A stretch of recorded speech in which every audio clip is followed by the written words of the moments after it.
இதுக்கு சரியான விளக்கத்தை சொல்லணும்னா, இன்றைக்கு மாண்புமிகு இந்திய பிரதமர் அவர்கள் ஒரு செய்தியை சொல்லியிருக்காரு. அந்த செய்தியை இன்றைய ஹிந்து பத்திரிகையில் வந்திருக்கு.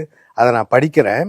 The Union government is preparing to launch a mission to thwart a conspiracy to alter the composition of the population in the border areas of the country with the help of infiltrators.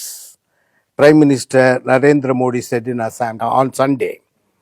அவர் என்ன சொல்றாருன்னா, அஸ்ஸாமில் இருக்கக்கூடிய மக்கள் தொகை, அங்கே வாழக்கூடிய இன மக்கள், அவர்களுடைய இனத்தை குறைப்பதற்காக அங்கே அசாமியர்கள் வாழ்கிறார்கள் என்று சொன்னால், பக்கத்தில் பங்களாதேஷிலிருந்தோ அல்லது மற்ற நாடுகளிலிருந்தோ மற்றவர்கள் ஊடுருவி இந்த நாட்டினுடைய இயல்பை கெடுக்க பார்க்கிறார்கள் என்று பிரதமர் நரேந்திர மோடி சொல்றார். நியாயமான வாதம்.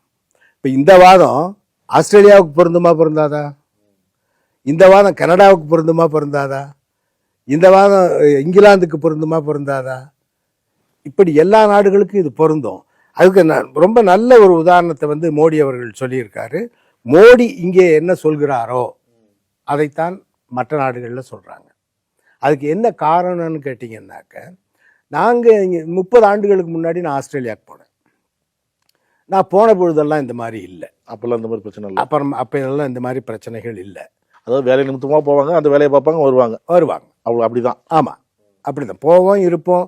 இல்லை அங்கேயே குடியேற்றம் இருந்தாலும் பண்ணிட்டு பேசாமல் வந்துடுவாங்க. ஆமாம். இப்போ நான்லாம் அங்கே ஆஸ்திரேலிய குடிமகன். இப்போ நான் ஓசிஐயில் தான் நான் இந்தியாவுக்கு போகிறேன். நான் ஆஸ்திரேலிய குடிமகன், என்னுடைய குடும்பம் மொத்தம் ஆஸ்திரேலிய குடிமக்கள். நாங்கள் சட்டப்படி நாங்கள் ஆஸ்திரேலியர்கள். இந்த மாதிரி தான் நாங்கள் வாழ்கிறோம். இப்படி வாழ்கிற சூழ்நிலையில் இந்த கடந்த ஒரு 10-12 ஆண்டு காலமாக மிகப்பெரிய மாற்றங்கள்.